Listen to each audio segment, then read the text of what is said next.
pour ce numéro 85 des WOD. Donc, comme d'habitude, on voit l'échauffement, puis on voit le WOD, on détaille les différents mouvements, puis les adaptations avec ou sans matériel que vous pouvez effectuer.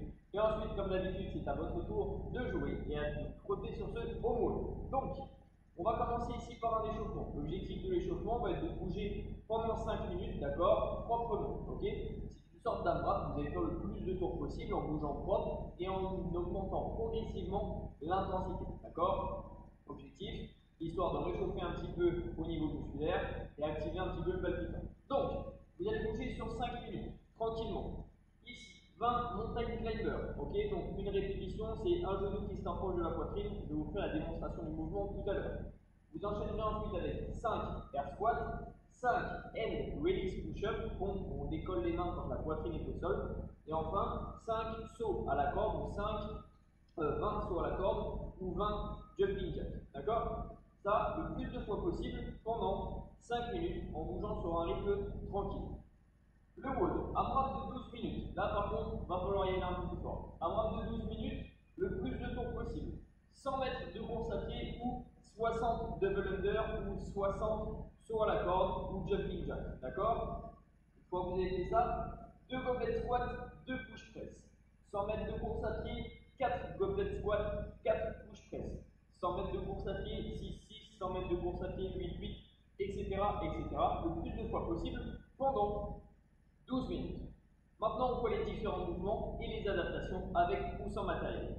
Premier exercice, mountain climber. Mountain climber en position de planche, bras et jambes tendues, mains alignées avec les poignets. L'objectif va être de faire un peu de la montée de genou ici, sauf qu'on va venir activer la position de gainage. D'accord? Mains et épaules alignées. 1, 2, 3, 4, 5, 6, 7, etc. etc. jusque 20. Une fois que les mains sont faites, vous allez partir ici sur 5 air squat. Air squat qui est largeur de planche, fesses qui descendent le plus bas possible en direction du talon et les genoux qui viennent glisser dans l'axe des orteils. D'accord? Donc, on inspire sur la descente, on souffle. On serre pour les abdos, dos droit et on cherche à souffler sur la montée. 5 répétitions. Quand les 5 répétitions sont finies, vous allez passer sur 5 end release push-up. Jambes tendues ou genoux posés sur le sol. Vous descendez le plus bas possible en pompe. Dès que votre poitrine touche le sol, on décolle les mains, on repose les mains et on vient chercher à finir ce mouvement. On descend, on décolle les mains, on repose et on vient chercher à se redresser. Ou alors genoux posés sur le sol, on descend, on décolle les mains, on repose et on vient chercher à se redresser. Enfin, pour finir, 20 sauts à la corde. Simple saut, double saut, jambe droite ou jambe gauche alternée, ou jumping jack. On part ici sur 20 répétitions. Ok?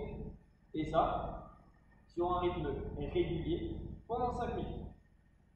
Ensuite, le WOD, AMRAP de 12 minutes, le plus de tours possible pendant 12 minutes. D'accord? 100 mètres de course à pied. D'un point A à un point B en run, vous partez faire 100 mètres. Ok? Si jamais vous n'avez pas de quoi courir, vous effectuez ici 60 répétitions sur du double under. Double under, vous sautez avec votre corde à sauter, un tour, 2 tours sous les pieds, et vous posez ici les pieds sur le sol. Si jamais le double under n'est pas encore un mouvement acquis, vous partez sur 60 répétitions sur du simple under. On saute, un tour, on repose les pieds. Okay? Vous n'avez pas de corde à sauter chez vous, vous partez ici sur 60 répétitions en jumping jack. Mouvement numéro 2, goblet squat. Comme le air squat de l'échauffement, sauf qu'ici vous êtes avec une charge additionnelle. Charge additionnelle, une kettlebell, une haltère, un sac que vous remplissez, que vous chargez.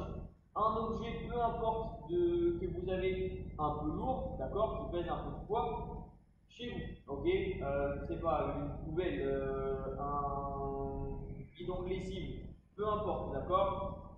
Un sac de croquettes, ça le fait également. Vous tenez ici votre objet en face de vous, goblet squat, vous descendez vos fesses, vous soufflez, vous remontez. Vous descendez les fesses le plus bas possible et vous soufflez et vous remontez. D'accord? 2 répétitions. Une fois que c'est tout bon, avec ce même objet, vous allez chercher 2 push press. Le push press est un mouvement où la charge part de vos épaules et vient se tendre en un seul mouvement, bras au-dessus de la tête. D'accord? Donc ici, si j'ai une seule haltère, une seule kettlebell, une bouteille d'eau ou un sac, contract position, un petit temps de ressort, et on tend le bras pour venir aligner son objet au-dessus de la tête. D'accord? On finit l'extension de hanche et on finit sur pointe de pied. Ok? Si jamais vous êtes avec une barre d'haltéro, si jamais vous êtes avec une plate, ou votre sac, c'est plus facile de le tenir à deux mains. D'accord? On va garder notre sac de croquettes. Vous tenez votre sac de croquettes, d'accord? Avec les deux mains. On vient chercher à faire le temps de ressort. 1, 2, on tend les bras. D'accord? On cherche à finir l'extension de hanche avec l'objet au-dessus de la tête. Une fois que vous avez vos 2 répétitions, vous retournez courir. 100 mètres ou les adaptations en corde à sauter ou en jumping jack. 4 goblet squat, 4 push press. 100 mètres ou les adaptations, 6 goblet squat, 6 push press, etc., etc., etc. D'accord? Vous rajoutez à chaque fois 2 répétitions par tour sur le goblet squat et sur le push press. Voilà, maintenant c'est à vous de jouer. Je vous souhaite bon courage, passez une excellente journée. On se retrouve rapidement pour le numéro 86. Ciao!